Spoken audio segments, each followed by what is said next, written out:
y a Biden le va a ir muy bien, digo, en lo mal que están las cosas, ¿no? Pero bueno. Ok, vamos aquí entonces. Ya estamos abriendo la sala, ya las personas irán ingresando. Y vamos a entonces activar el YouTube como siempre para comenzar.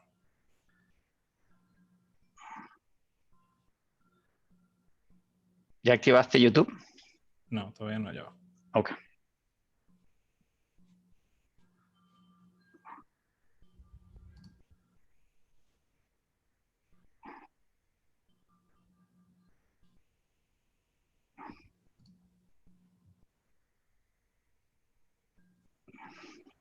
Oh, oh.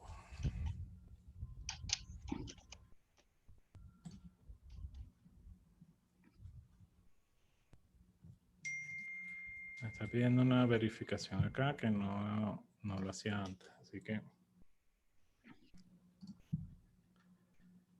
vamos por la otra cuenta.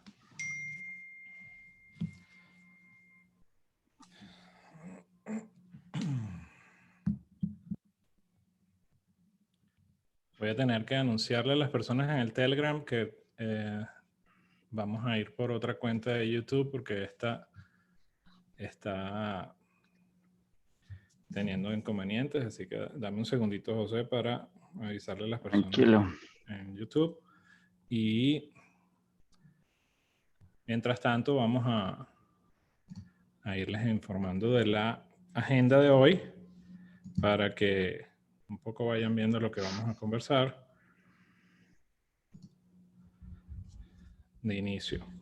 Me disculpan un momentito porque el YouTube del BBC está teniendo un problemita.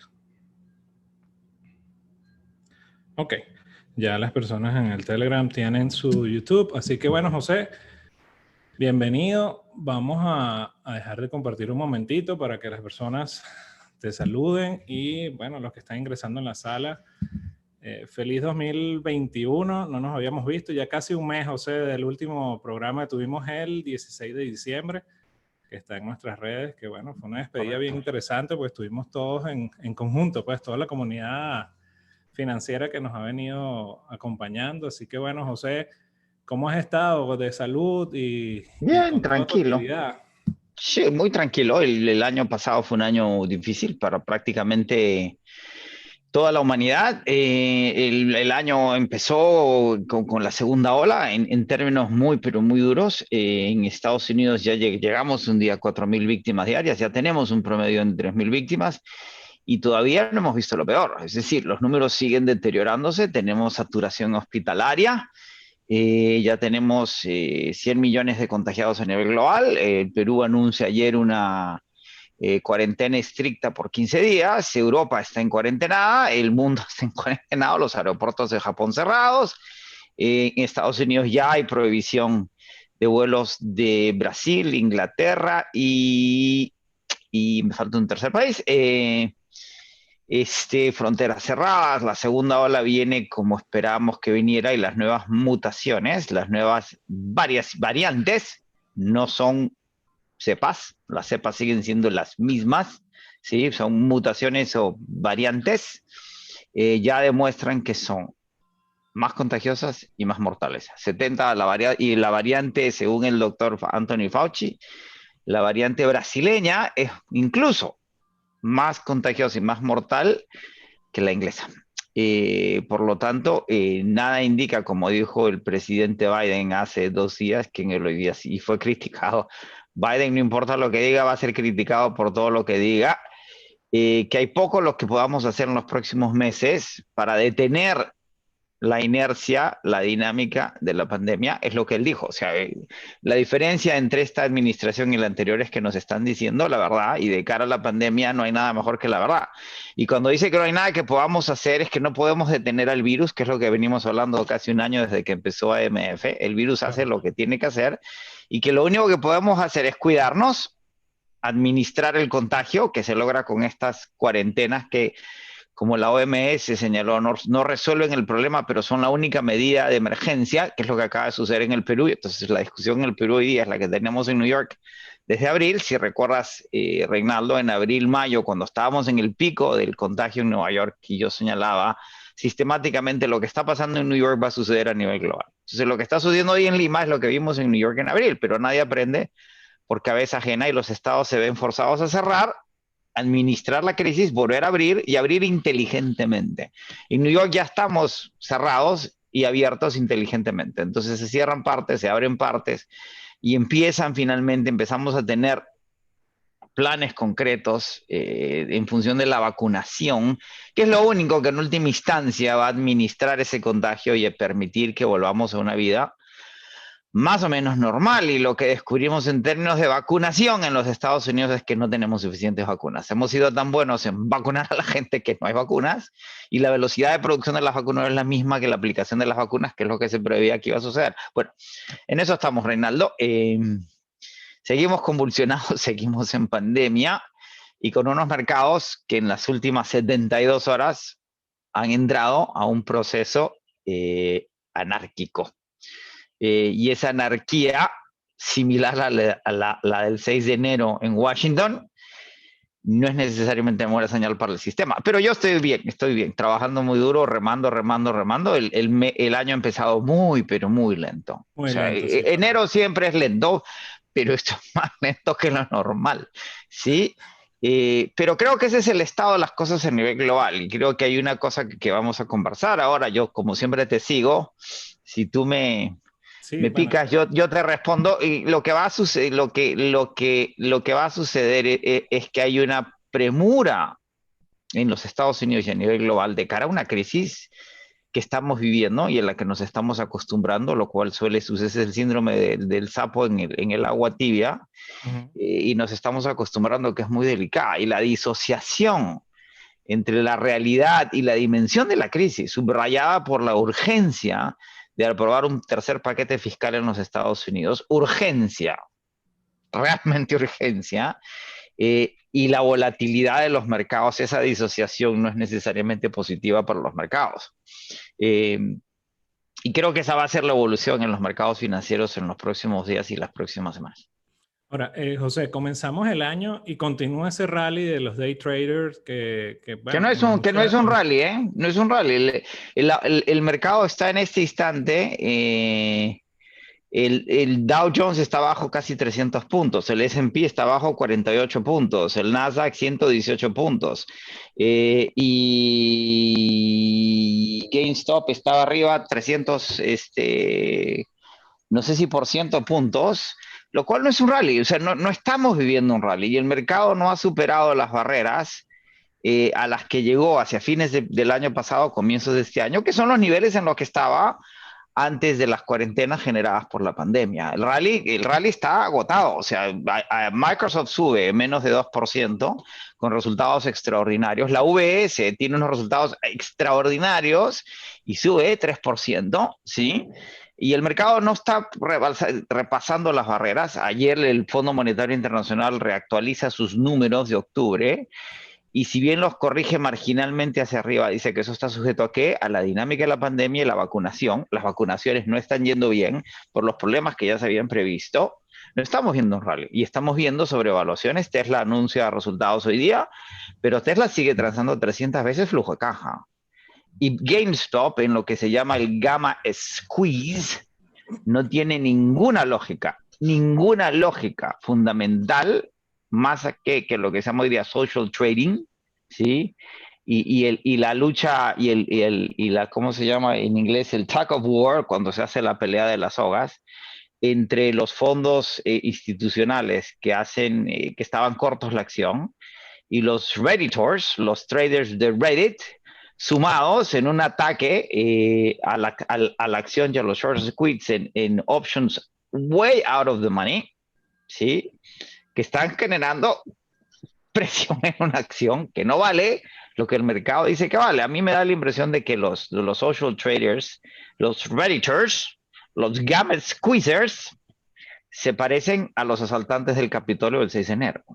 Son anárquicos, están tratando de generar un mecanismo propio para ganar dinero o o boicotear al mercado o sabotear al mercado. Y lo que no entienden es que si los market makers de las acciones y los fondos institucionales se retiran de las acciones mueren. O sea, la especulación es necesaria para que la acción se mueva. El exceso de especulación mata al ganso de los huevos de oro. Recordemos lo que pasó con PDVSA en Venezuela. Dejó de ser una compañía petrolera para convertirse en financista del Estado desde supermercados hasta planes sociales. No hay ningún problema que siendo el Estado el mayor accionista utilice la ganancia de la compañía para distintas partidas presupuestarias. Al final del día, ¿qué pasó con PDVSA? De producir 3.1 millones de barriles, hoy día produce 360.000 y está totalmente demolida. Entonces, el problema con el mercado y con la SEC, esta mañana la SEC, los ex funcionarios de la SEC discutían, es que se puede investigar lo que está sucediendo como especulación o no, y es parte del presente futuro. Las regulaciones tienen que cambiar de cara a cómo cambie el mercado. Pero la rebelión de los Redditors no es necesariamente positiva para el mercado. Y es muy difícil transar un mercado como ese. Si alguien me llama, ¿can I play? Sure. Lo que pasa es que vas a tener que jugar entre los Redditors, los out of the money options, que es donde se va a hacer el dinero, y lo que haga el mercado, hasta que la acción muera, porque la acción va a morir, es más o menos inevitable, ¿sí? Es cuestión de tiempo, ¿sí? Y cuando muera, cuando maten GameStop, van a ir al segundo short squeeze, y al tercero, y al cuarto, y al quinto. En el camino tenemos una cantidad de SPACs, los Special Purpose Acquisition Vehicles, que son estos fondos que se levantaron. Se han levantado 71 mil millones de dólares, si no me equivoco, en SPACs en menos de 12 meses. Y los SPACs, a su vez, están invirtiendo en una serie de compañías oscuras con algún tipo de promesa, pero sin valores fundamentales muy claros, ¿sí? El mercado está está en un proceso anárquico, ¿sí? Que los profesionales no terminan de entender en su propia inercia, mientras que el país está enfrentando y el planeta una crisis muy seria en términos de la pandemia, de las cuarentenas, del empobrecimiento de las mayorías, de la necesidad de paquetes fiscales para asistir a aquellos que no tienen para pagar ni el mercado. Y ese divorcio no puede prolongarse por mucho tiempo. Recordemos que en Ahora, el año 29, termino aquí, el crash de la bolsa del 29, la bolsa se recupera el 32. El 33 es elegido, el 32 es elegido Franklin Delano Roosevelt, asume el gobierno el 33. Hay una conciencia de la dimensión y la profundidad de la crisis. Empieza la Gran Depresión, ya había empezado, continúa la Gran Depresión. La bolsa corrige y no se recupera sino hasta 12 años después. Yo creo que estamos de cara a un evento similar en los mercados particularmente norteamericanos, ¿sí? Vamos a hablar de temas globales, me vas guiando, pero creo que viene una corrección importante y una recuperación razonable de largo plazo. Por eso a quienes nos han escrito en privado pidiendo recomendaciones, tú sabes que nosotros no hacemos recomendaciones, pero en privado seguimos siendo muy cautos. Se nos fue el rally, ¿sí? ¿Qué hacemos? ¿No compramos Bitcoin? No compramos Bitcoin. Nosotros no recomendamos Bitcoin, eso es demasiado especulativo. Eso no significa que usted no quiere especular y haya comprado Bitcoin a 3, 4, 5, 10 y se haya beneficiado a 40, pero Bitcoin no llegó a 50, está en 30, ¿no?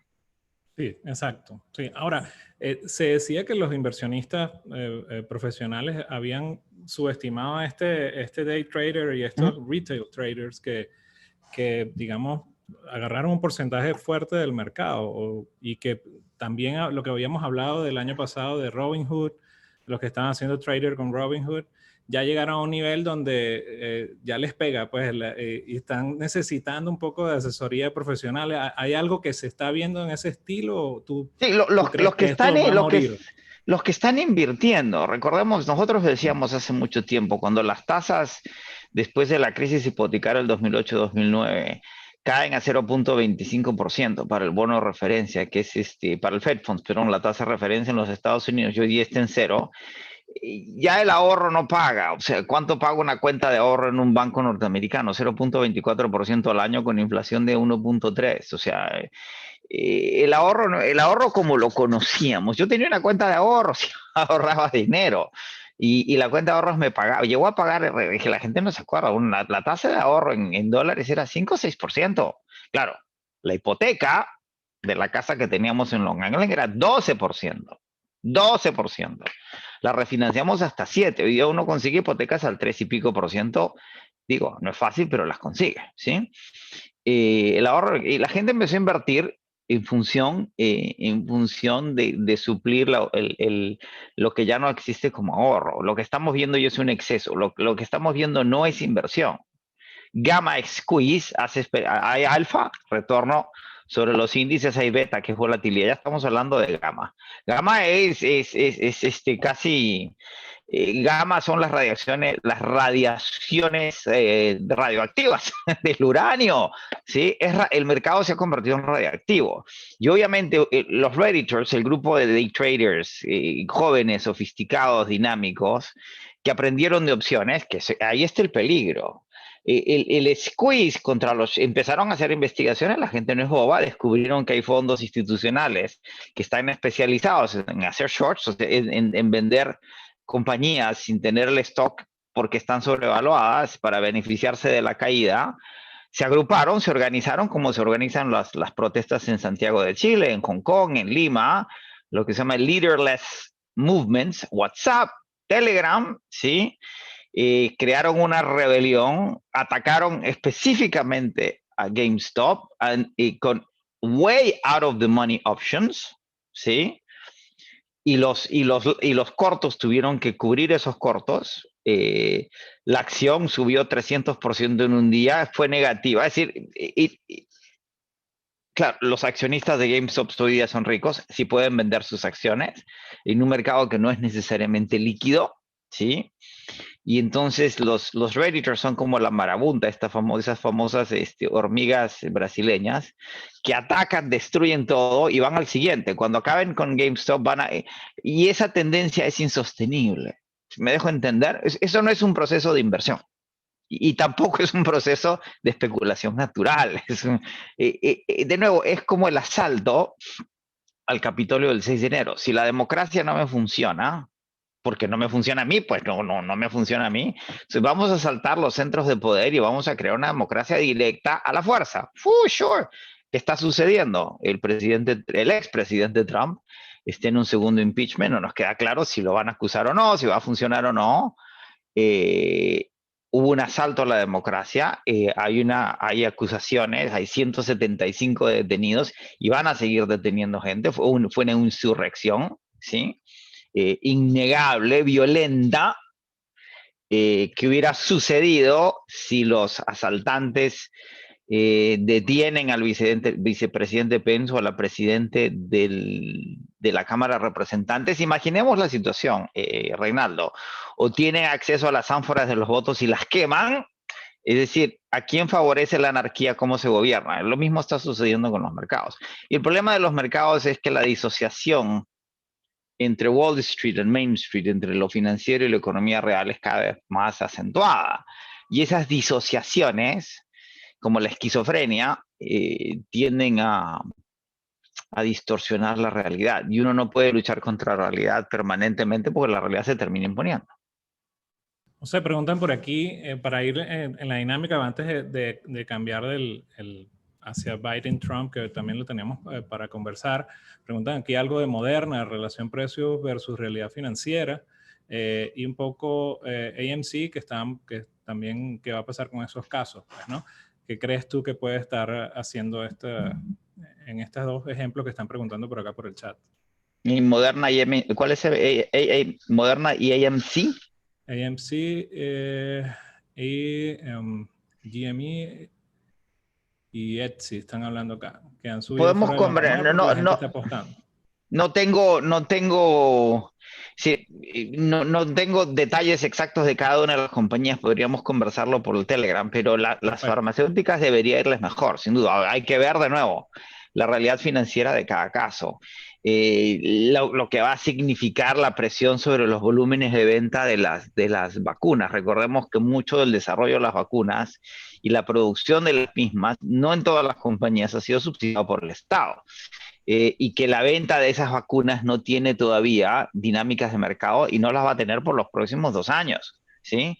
Las vacunas se venden directamente a estados a precios preestablecidos, con contratos preestablecidos, Hay grandes problemas de producción. No queda claro que eso vaya necesariamente a beneficiar a las compañías en lo que es la lógica del mercado anterior. El interés del mercado, empezamos a ver resultados. Los resultados de Microsoft fueron muy buenos por sus resultados en términos de servicios en la nube. No es casual por lo que está sucediendo, ¿sí? Tesla sigue siendo una especulación hacia futuro. La valoración de la compañía no amerita los resultados de la misma compañía. Netflix tiene resultados de nuevo extraordinarios. Anuncian que pueden estar libres de deuda en los próximos 12 meses. La lógica del mercado per se en los sectores que hemos visto anteriormente siguen siendo muy buenas. Hoy día Boeing anuncia que no va a poder satisfacer las entregas que se había comprometido con el 777. Es decir, el mercado sigue teniendo grandes problemas, porque además de cara a la nueva segunda ola, que es el peor caso que habíamos imaginado. Recordemos que mencionábamos que la segunda ola de la COVID no se iba a parecer a la de la influencia española, porque las mutaciones no deberían ser asesinas. Ajá, sí son, ¿sí? Entonces, y es lo que dice el Fondo Monetario Internacional ayer, el rebote va a ser mejor de lo esperado, siempre y cuando las dinámicas de la segunda ola y la vacunación mantengan el problema administrado. Si escuchamos de lo que está diciendo la administración Biden en términos de la urgencia del segundo paquete, que es un 1.9 billones de dólares, trillones en los nuestros, ¿sí? Si vemos la premura para vacunar a la gente y el problema de que no vamos a poder vacunar a la gente a la velocidad que se espera, salvo que la producción sea la que se espera y la capacidad de vacunar sea la que se espera, mucha presión para que incrementemos el número de vacunados de 1 millón a 1,5 millones diarios, ¿sí? Eso que genera que el mercado debería ser más cauto y no lo está haciendo. Por eso vemos la volatilidad que estamos viendo hoy día. ¿Por qué el mercado está a 300 puntos abajo? Porque ve con mucho temor lo que está sucediendo con GameStop. O sea, los inversionistas institucionales, que son en última instancia los que sostienen el mercado, porque son los que tienen el músculo, se están absteniendo de un juego que desconocen, ¿sí? Porque más no tiene ninguna lógica. Y al mismo tiempo hay una cantidad de temores en función de lo que el futuro inmediato depara, cuál es la destrucción real de la COVID y de las cuarentenas inevitables para administrar los contagios, ¿sí? Y por otro lado, un tema del que la administración no está hablando, obviamente por razones políticas, pero que son más o menos inevitables, que si aprobamos un segundo paquete de 1.9 trillones de dólares en el marco del plan de rescate americano de la administración Biden, que sigue de un plan de reactivación, rescate es, ¿cómo se llama? Rescate y recuperación. American Recovery Plan que anunciarán en febrero, que implica inversiones que van a superar los 5 trillones, billones de dólares, que es inevitable una reforma fiscal en los próximos meses. Y el mercado también está muy cauto en relación a lo que esa reforma fiscal representa, porque sin duda, como lo hemos hablado en el pasado, pasa por incrementar los impuestos a los sectores que más tienen, ¿sí? En la medida que los que menos tienen no pueden ni siquiera consumir y menos pagar impuestos. Te atajo ahí, José, con lo de Biden, porque definitivamente lo que veníamos hablando, si ocurría o no ocurría, finalmente, ahora sí puedes considerar que ocurrió la ola azul. Y ahora que se puede, que no se puede. En cámara lenta y en términos relativos. Recordemos que el Partido Demócrata perdió 5 puestos en la Cámara de Representantes, mantiene una mayoría, pero menor. Sigue teniendo mayoría en términos de la votación. Y en el Senado ganó los dos puestos en Georgia, pero el Senado está dividido 50-50 con el voto dirimente en manos de la vicepresidenta Kamala Harris. Pero en las reglas de coexistencia, no, solo hemos tenido tres casos en la historia norteamericana, en toda la historia norteamericana, de un Senado 50-50, el último fue en el 2001, tienen que haber reglas de coexistencia. Y si recién se pusieron de acuerdo en esas reglas ayer o antes de ayer, y una clave ahí es lo que se llama el filibuster. ¿Qué es el filibuster? Que para aprobar legislación clave se necesitan 60 votos, es decir, la mayoría republicana, que es 50 más 1, con la vicepresidenta que solo dirime cuando el voto está trabado, no cambia lo que es el filibuster, que hay ciertas leyes que requieren 60 votos, es decir, que ningún demócrata abandone al bloque y que se suben 10 republicanos. Y la división sigue presente, como hemos visto en el voto sobre la constitucionalidad del segundo impeachment de Trump, en el cual el voto ha sido 55-45. Es decir, solo hay 5 senadores votando con los demócratas, republicanos. El filibuster una vez superada la confirmación de los miembros del gabinete de Biden, que está en proceso, ya van como 4 aprobados, vienen las votaciones sobre las propuestas legislativas de la nueva administración, y ahí vamos a ver cómo funciona el filibuster. Entonces, la ola azul sucedió, sí sucedió. Hoy día la Cámara de Representantes, el Ejecutivo y el Senado están en manos demócratas, pero con márgenes muy apretados. Ahora, Las encuestas no se equivocaron. Viendo todo esto, José, porque digamos dentro de las prioridades, escogimos unas pocas allí, lo de la vacunación en los primeros 100 días, que bueno, es el reto de 1 millón diario están hablando, o algo, Millón y medio ya. 1,5 millones están hablando. ¿Se logrará, no se logrará? Digamos, un reto ahí que están Es posible lograrlo, o sea, ya es muy claro que sí se puede. Ya estamos en 1 millón. El problema es la capacidad de producción de las compañías. Ya tenemos, ya que creo que el escenario de las vacunas está muy bien establecido. Vamos a tener 2, 4, 8 vacunas. Y todo el resto de vacunas que estaban en procesos están. Merck anunció ayer que no va a producir la vacuna que se comprometió porque no le resultó muy bien. Y probablemente la última vacuna que veamos en funcionamiento sea la de Johnson Johnson, que entra en aprobación la próxima semana. Y ya queda claro que la vacuna one shot, ¿no? es one shot y es regular. Y la vacuna rusa y la vacuna china son legítimas, funcionan. Cada vez los estudios tienden a demostrarlo. Sus niveles de eficiencia son mucho menores a las mRNA. Y el experimento, la vacunación más importante hoy en el mundo está en Israel. Israel ya ha vacunado al 40% de su población. Son 9 millones de israelíes. Israel hizo un acuerdo con Pfizer muy peculiar en el cual Pfizer le está proveyendo a Israel de todas las vacunas que necesite. ¿A cambio de qué? De que Israel haga un estudio clínico masivo y haga un testing entre los vacunados para probar la eficiencia. Y se está demostrando que la eficiencia de la vacuna Pfizer es mucho más alta de lo que se esperaba. En Israel están logrando niveles del 98% de eficacia, con lo cual, si Israel demuestra que la vacuna es todo lo eficaz que se cree, ya el patrón es muy claro, o es Pfizer, o es Moderna, o es Johnson Johnson, veremos cómo viene la aprobación, o es Sputnik, o es Sinopharm, si no me equivoco, y se me escapan las otras 2, pero esas son las 8 vacunas que van a funcionar. Ya tenemos vacunas, ahora el reto es la capacidad de producirlas y aplicarlas a nivel global. Ahora, seguimos de acuerdo a los estimados que van cambiando día a día en Estados Unidos, podríamos estar todos vacunados hacia septiembre o hacia febrero del próximo año, ¿sí? Aspirando a tener un contagio de la manada hacia mediados, fin del próximo año. Y de ahí el reto es cómo se siguen produciendo y distribuyendo vacunas alrededor del mundo. Pero queda claro, Reinaldo, que no vamos a estar todos vacunados a nivel global en términos de eficiencia hasta fines del próximo año. Exactamente, sí, eso. Bueno, pero digamos, se visualiza un 2021 bastante diferente al 20, por lo cual la gente ya ha aprendido también a cuidarse, ha aprendido a manejar todo esto. Así que creo que puede ser una tendencia interesante. Ahora, con el segundo punto de migración, tocando un poco lo que habíamos hablado de la ola azul.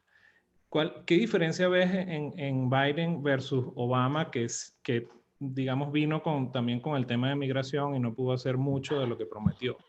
¿Qué crees tú que puede lograr Biden en general, Biden es una administración que ha empezado. Y los historiadores sobre la presidencia norteamericana, que hay muchos y muy buenos, dicen que Biden es rooseveltiano. No sé por qué no dicen rooseveltiano, pero dicen que es como Roosevelt. Roosevelt, cuando empieza a gobernar en el año 33, en plena Gran Depresión, es un presidente que empieza a actuar y actúa firme y claramente. En lo que en menos de una semana la administración Biden ha emitido 38 órdenes ejecutivas. Cuando uno ve la curva de Obama es de las órdenes ejecutivas es así, la de Trump es así, la de Biden es así. Y hay quienes lo están criticando por esa acción, pero creo que no tiene otra opción de cara a un escenario político dividido y lento en términos de las aprobaciones legislativas. Y está tomando decisiones muy rápido porque además las tiene que tomar. Y lo curioso es que son decisiones muy articuladas y muy bien hechas formalmente, lo cual vuelve a lo que conversábamos hace unos meses, en un momento dado en que la situación política no estaba clara, ¿sí? Y nadie creía que Biden pudiese ser elegido, donde Trump parecía imbatible. Y es que Biden ha estado pensando sobre este tipo de cosas hace mucho tiempo. O sea, Eso es lo que te iba a decir. cuando aparece con un plan de vacunación de 178 páginas y descubrimos que la administración Trump no tenía un plan de vacunación, no existe, no hay, no hubo nunca un plan de vacunación. Por eso es que la vacunación es tan mala, ¿sí? Cuando descubrimos que las vacunas que decía la administración Trump que teníamos y no tenemos, no hay vacunas, Reinaldo, no hay. Prometieron 100 millones de vacunas, lo que habían eran 40 millones. Y el problema que tenemos es que ya hemos vacunado más de 35 millones. En New York se acabaron las vacunas hace 3, 4 días. No hay vacunas. No hay. Y la capacidad de producción es más lenta que la capacidad de vacunación. Ahora, cuando haya vacunas, vamos a tener un problema en tener la infraestructura para vacunar a toda la gente que necesitamos vacunar. Y ya no va a ser un problema de tener la vacuna y las ampollas, sino quien ponga las inyecciones. Pero enfrentaremos ese problema cuando venga. Y lo bueno es que la administración Biden tiene un plan, ahí lo hemos visto, ¿sí? Existe, ¿sí? Lo mismo con el tema migratorio, lo mismo con el tema, lo que anunció Biden hace 2 días, el plan de Made in America. Es una administración de procesos. La administración Trump tenía un plan de Made in America, pero no tenía un plan, no tenía un proceso, no tenía un protocolo. Entonces se quedó en nada, no funcionó, no sirvió. Ese es el problema del populismo en general. Habla mucho hace poco. La administración Biden va en la dirección correcta. Y lo que está proponiendo la administración Biden, primero que está proponiendo medidas inmediatas, ¿sí? Levantó el ban sobre los viajeros musulmanes, tiene un plan específico para reunir a los 548 niños que están en los Estados Unidos y donde no se sabe dónde están sus padres, porque los deportaron al otro lado de la frontera y nadie sabe dónde están. Hay que buscarlos, encontrarlos. Nombró una funcionaria, Roberta Jacobson, que fue la embajadora en México durante la administración Obama, encargada de temas fronterizos. O sea, ese es el nivel de sofisticación que tienen.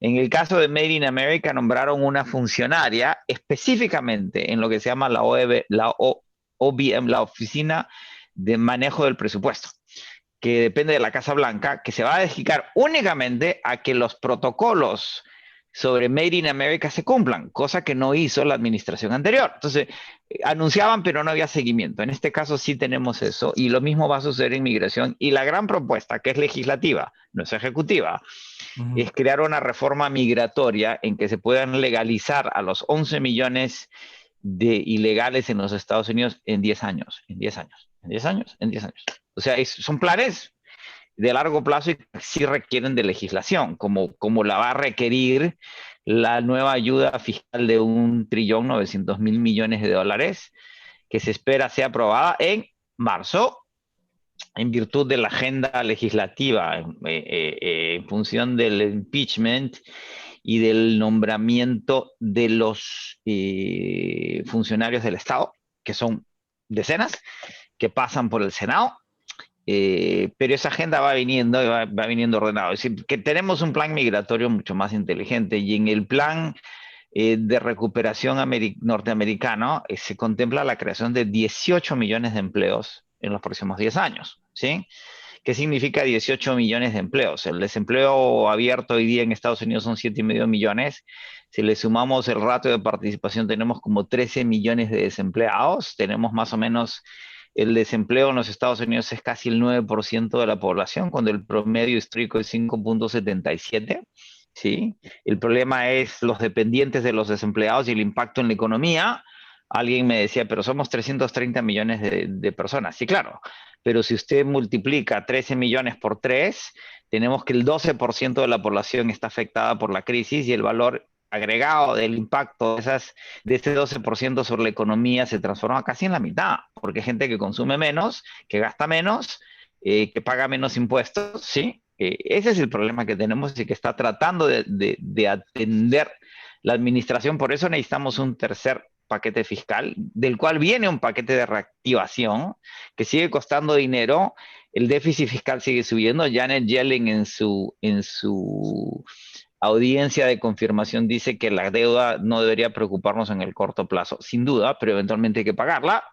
Y viene una reforma fiscal, eso es más o menos inevitable. Ahora, si la administración Biden hace todo lo que está haciendo bien, yo creo que en 2 años la percepción de Biden va a ser otra. Ya lo está empezando a hacer entre los observadores y los historiadores sobre lo que está pretendiendo hacer Biden y lo que podría llegar a hacer. Ahora, viene el juego político en el Congreso, particularmente con el impeachment, y en eso Biden puede sorprendernos también porque sus 38 años en el Senado y su conocimiento personal de los jugadores permiten creer que podría suceder cualquier cosa. El primer reto va a ser qué va a suceder en el impeachment. El impeachment empieza en 2 semanas.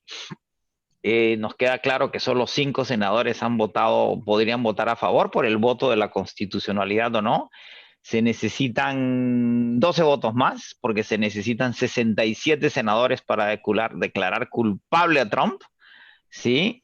El juicio puede durar, el anterior duró 21 días, puede durar entre días y semanas, veremos cómo funciona la acusación, pero yo no descartaría de que esos 5 senadores puedan crecer o no en las próximas 4 semanas. Veremos. El diagnóstico inicial es que no, pero tampoco está escrito en piedra, ¿sí? Incluso si no llegan a los 17 y el expresidente es absuelto, la marca política queda. Y de ahí viene la discusión de la asistencia fiscal que se espera sea aprobada en marzo, y de ahí la agenda se irá organizando. Ahora, según esto, lo que decían de que el Partido Republicano había surgido con todo este tema de Trump, había surgido un quiebre, pareciera no serlo, ¿o tú qué crees?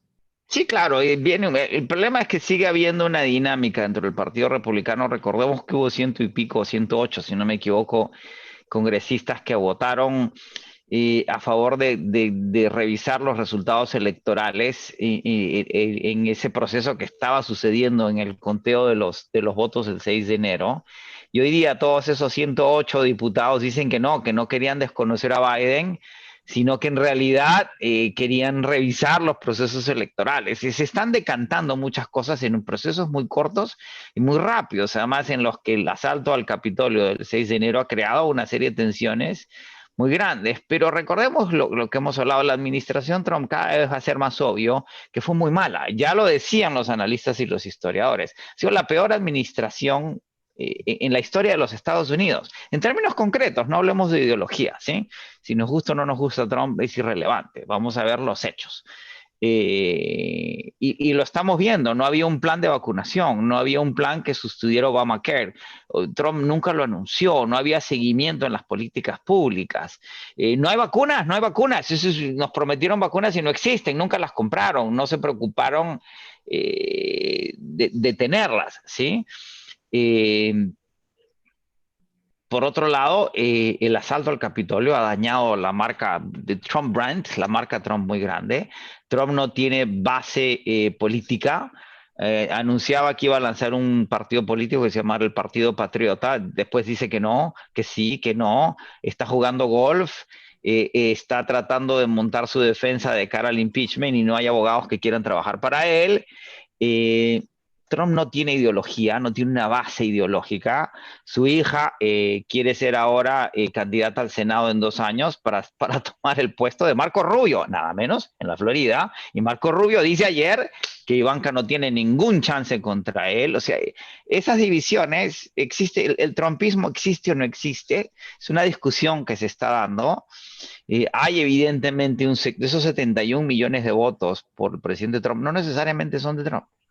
Y Ahora, vimos que pero no hubieses esperado que digamos, con este punto del impeachment, brincaran un resultado distinto de solo 55. ¿55 qué?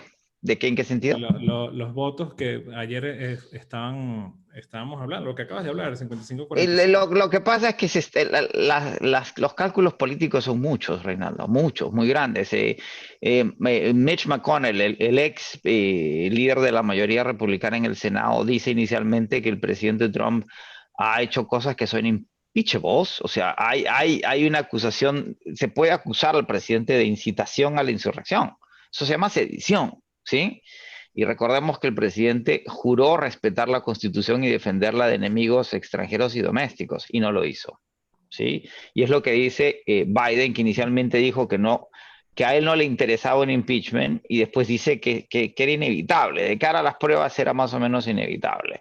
Y en ese calco político que está sucediendo, si Trump tiene o no fuerza y si afecta o no mi reelección, eso es lo que están pensando los senadores. La segunda es si yo puedo capitalizar esa base o no. La tercera es si el Partido Republicano va a seguir o no una línea trumpista. La cuarta es si votamos en lo que se llama un caucus, en bloque, ¿sí? Si hay un consenso para que el bloque no se rompa, de cara a una mayoría demócrata que nos puede hacer puré. O sea, todo eso está jugando. Y en el camino, y ¿qué dice McConnell? Que él dice que cada senador debe votar por su conciencia, pero ayer firma pero ayer vota en función de la inconstitucionalidad de la acusación. Ahora, eso puede cambiar en las próximas 4 semanas y en el voto. Todos estamos, y no sabemos si McConnell hace eso o no para jugar. En el camino se ponen de acuerdo en las reglas del 50-50 y en las reglas del filibuster.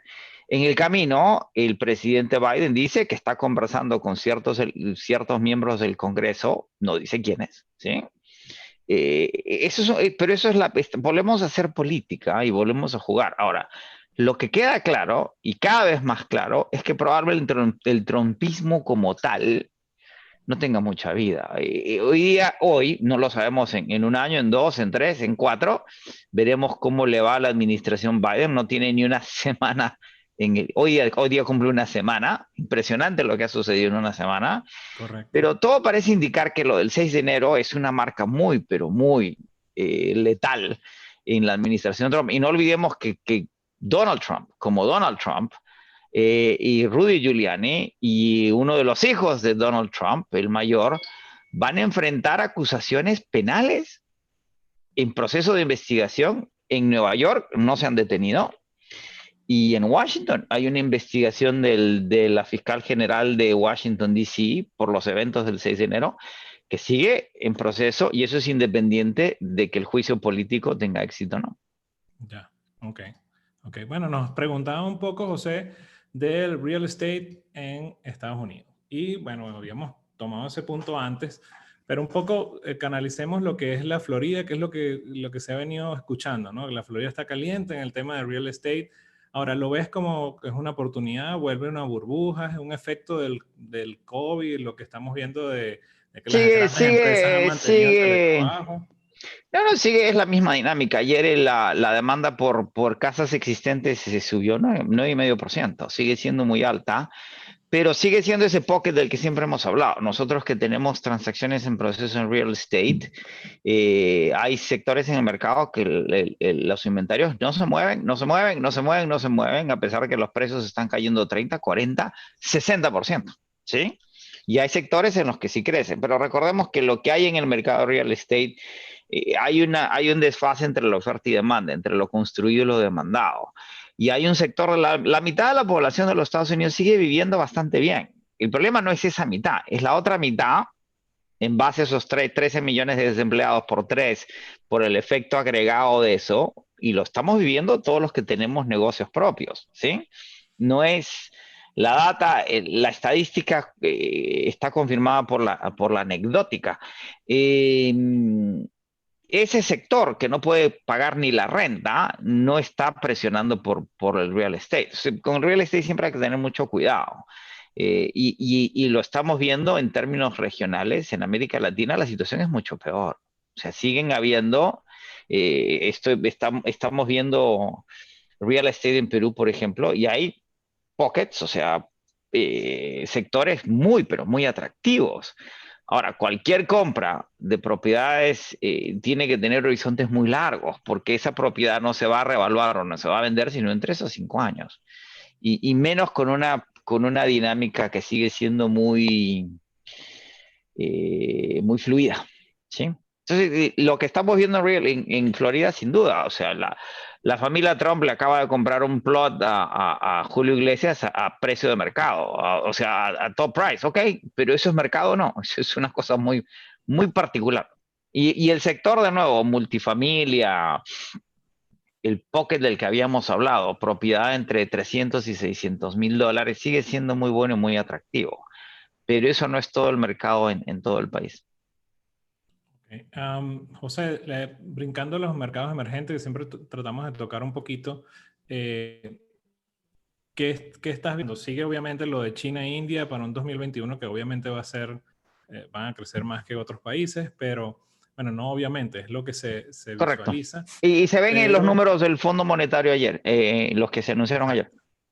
exacto, exacto. Ahora, se estuvo hablando de que en el 2020, digamos, hay cifras donde inversionistas estuvieron buscando más opciones fuera de Estados Unidos. Yo creo que eso coincide con lo que veníamos hablando durante Correctamente. todos los AMF, correcto. Ahora, Sí, y además, 2021, ¿qué visualizas ahora ya con un de, cambio de, con Biden y todo? de cara al gamma squeeze, o sea, yo creo que es más interesante invertir en mercados racionales que en los irracionales, ¿sí? Y eso va a continuar. Y recordemos que la próxima década es una década asiática, pero sin duda, o sea, entre el crecimiento chino y el hindú, es que está el crecimiento global, es lo que crece en el mundo. Ahora, hay cambios importantes, hay que seguir muy de cerca lo que pasó con Ant, con la división financiera de Alibaba, lo que está pasando con Alibaba, lo que está pasando con Jack Ma, la reacción del Partido Comunista chino, a los oligarcas chinos y a los sectores en crecimiento chino. Es decir, de nuevo, una vez que uno entra a mercados emergentes, las reglas del juego no son necesariamente las mismas. Europa va a ser mucho más estable. Veremos qué pasa en Alemania con la salida de Merkel. Eso va a ser un cambio fundamental. Brexit aparentemente tiende a resolverse racionalmente. Hay una crisis política en Italia. España sigue teniendo una diversidad de problemas, pero el bloque europeo per se es mucho más estable. El problema que va a suceder a nivel global es que la estabilidad de los mercados financieros norteamericanos, que son los más grandes y los más importantes, hoy día en este ruido no está muy claro. Y ya habíamos empezado el año antes del gamma squeeze de GameStop con cierto reluctance, se dice en inglés, con cierta cautela. Y el mercado ha seguido siendo muy cauto, ¿eh? No estamos en un rally muy franco, que digamos. Y de nuevo, yo sigo subrayando la disociación de lo que está sucediendo en la economía real con la economía financiera no es sostenible en el largo plazo. Y puede suceder lo que sucedió en los 30, una corrección razonable, sistemática, en los mercados a niveles razonables y una recuperación larga, mano a mano con la economía real y una diversificación a mercados emergentes que tiene todo el sentido del planeta. Ahora, de nuevo, cuando usted va a mercados emergentes tiene que informarse más, tiene que estar capacitado para lidiar con legislación compleja y probablemente trabajar con intermediarios que conocen esos mercados mejor. ¿Y qué es lo que tú consideras que está más caliente en ese aspecto? ¿Qué es lo que están Infraestructura, visualizando? mire, la clave siempre va a ser infraestructura. El plan climático de Biden, las decisiones del Partido Comunista Chino en su última asamblea de fines del año pasado, la reinserción de los Estados Unidos en los acuerdos de París, lo que se llama a ver, ¿dónde estás? Deme un segundo que tengo tantas cosas en la cabeza, lo que se llama la era de la nueva energía, la transición de la energía convencional a la energía verde, va a generar la reconstrucción en términos de infraestructura en los Estados Unidos, que es la única forma de generar empleo hacia adelante y salir de la crisis en la que estamos, va a generar una cantidad de beneficios y yo creo que uno de los sectores más importantes es el de metales y minerales. El cobre hoy día es después de haber sido un metal más o menos pobre por muchos, muchos años, hoy día es el rey de los metales. Todo lo que es la transferencia a vehículos eléctricos, las energías alternativas, la decisión de la administración Biden de acabar con el Keystone Pipeline es clave. En este país no necesitamos más petróleo, más aún a costa del medio ambiente, la demanda de metales raros. La plata vuelve a ser un metal absolutamente interesante por sus aplicaciones industriales en conducción eléctrica. Y ahora son resultados de mediano y largo plazo. O sea, ahí no hay estos tipos de retornos de GameStop que uno hace 300% o en Bitcoin que uno hace 400% en meses. Volvemos a subrayar, eso es especulación, eso no es inversión. Ya. Bueno, como último punto de la agenda de hoy, nos toca hablar de Venezuela por unos minutos, porque ya estamos llegando al final del tiempo, o sea que siempre recomendamos 45, 50 minutos. Venezuela, ¿perdemos o no, Citgo? ¿Qué estatus Sí, podría sí, quedar? ¿No? es casi perdida. La decisión del juez en Delaware, en la cual ya ordena que los acreedores y el deudor, en el caso de Cristalex y PDB Holding, se pongan de acuerdo para el proceso de subasta, de embargo y subasta de las acciones. Ya hay una orden judicial, independientemente de la directiva, ¿cómo se llama? De la instrucción, de la licencia del Departamento del Tesoro que impide ese movimiento. Recién ayer se confirma el nombramiento del nuevo secretario de Estado norteamericano y de la secretaria del Tesoro, de quien depende la OFAC, de quien depende la decisión diplomática para las sanciones.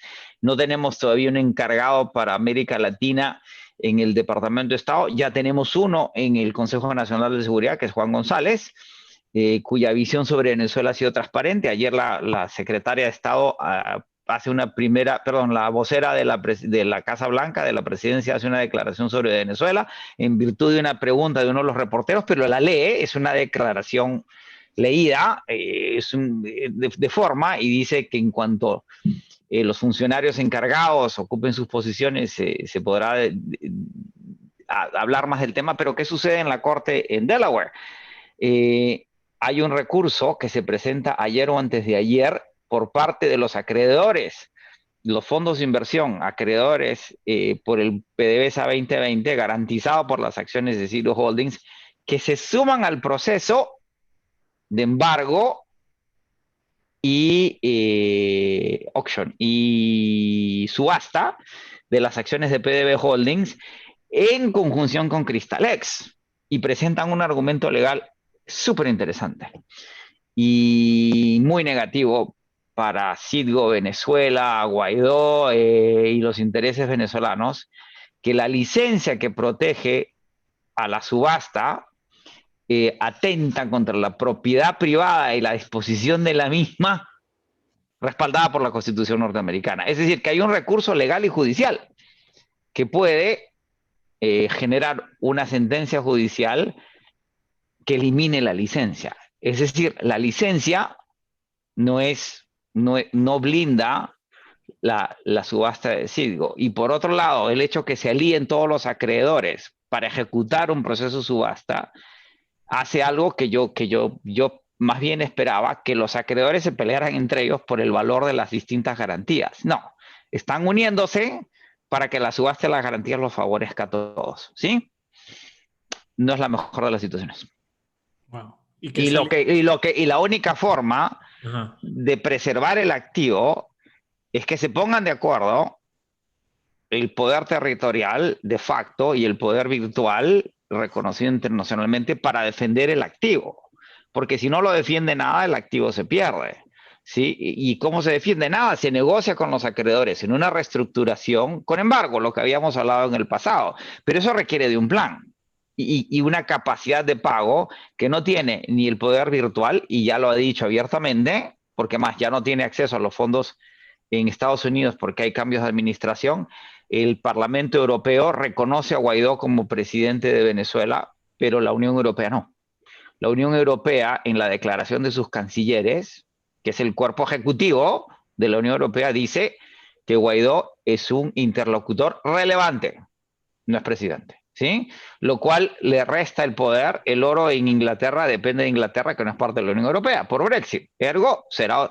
Pero las piezas se empiezan a mover y la posición norteamericana no queda muy clara. Hay una interpretación de lo que dice el nuevo secretario de Estado en su audiencia, una pregunta de Marco Rubio, pero la respuesta es muy diplomática. Lo que él dice, cuando uno lee esa respuesta adecuadamente, es que él está de acuerdo con las medidas que se tomaron, pero subraya que fracasaron y le dice a Marco Rubio, estoy dispuesto a regresar a discutir el tema en privado en la Comisión de Relaciones Exteriores de la Cámara de Representantes, hoy día en manos de demócratas, de Mix, que es un diputado que fue parte del grupo de Boston, que conoce personalmente a Maduro, lo condena, pero lo conoce. Es decir, no queda muy claro todavía cuál va a ser la posición de Biden, pero creo que las indicaciones son muy claras en las declaraciones de los distintos funcionarios en las últimas semanas, que viene no flexibilización, volvamos a corregir la palabra, así como no hay nueva cepa, sino mutación, alivio.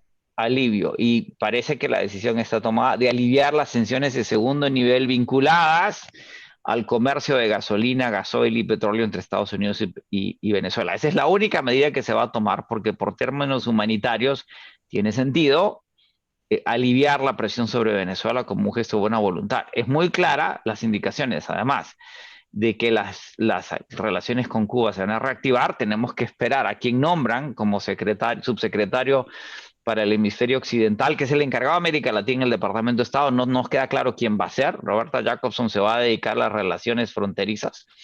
Y de eso va a depender de lo que se hable con Cuba y derive en Venezuela y derive en Colombia, porque ese es otro tema, y Centroamérica, que son los ejes más importantes. Las primeras llamadas a líderes extranjeros de Biden fueron, como siempre, al premier canadiense y a López Obrador en México. Ya habló con Putin ayer. No fue una llamada muy agradable, aparentemente, por los reportes formales de la Casa Blanca. Pero esas dinámicas van en contra de este proceso judicial en el cual los acreedores están trabajando juntos para que se ejecuten las órdenes judiciales. Y la única reacción es ir y decirle a los acreedores, ok, ya entendí, deténme el embargo, deténme la subasta, yo te voy a pagar, reestructuremos la deuda. Ahora, eso pasa porque el gobierno territorial reestructure la economía en Venezuela, acabe con la hiperinflación, o sea, haga lo que tenga que hacer para poder acceder a los capitales que le permitan. Esos son procesos de meses, cuando los procesos judiciales pueden ser de semanas. Ahora hay que ver si hay alguien interesado en comprar esas acciones en una subasta. Todo eso viene. Y el gran problema es que hay que la relación legal que es del gobierno de Guaidó con los abogados que defienden los intereses de Citgo está fracturada. No hay interlocutores formales desde la administración de Guaidó para manejar ese proceso y su complejidad, y no hay fondos para pagarles a los abogados. Declarado. O sea, no hay nadie ahorita efectivamente lidiando ¿Quién? con esto. ¿Quién? Nada. No, ¿quién? Ya. Ahí no hay directores de PDVSA, ahí no hay controlador, ahí no hay, y lo que hay desde Caracas es un parlamento reducido, con capacidades reducidas, y este es un proceso legal complejo y caro, ¿sí? Y los abogados, si no cobran, no trabajan. Estamos en los Estados Unidos de Norteamérica, ¿sí? Eso es y salvar Citgo demanda un acuerdo entre las partes inmediato, que tampoco se ve desde ninguna perspectiva, Ya. ¿sí? Bueno, José, logramos el tiempo, tenemos una hora casi, 55 minutos. Las preguntas que quedaron las acabo de copiar todas, vamos a llevarlas al Telegram porque creo que amerita un poco la respuesta con calma de José. Así que bueno, les acabo de copiar a todos, les agradezco muchísimo a todos los que se conectaron. Hoy superamos la conexión acá en vía Zoom, gracias a Dios, buen comienzo. Así que José, muchísimas gracias una vez más por iniciar AMF con nosotros. Y nos vemos Placer. el miércoles, nos vemos el próximo miércoles y continuamos con el análisis. Así que, José, una vez más, nos vemos y Vale, muchísimas gracias. placer, hasta luego. A la orden siempre.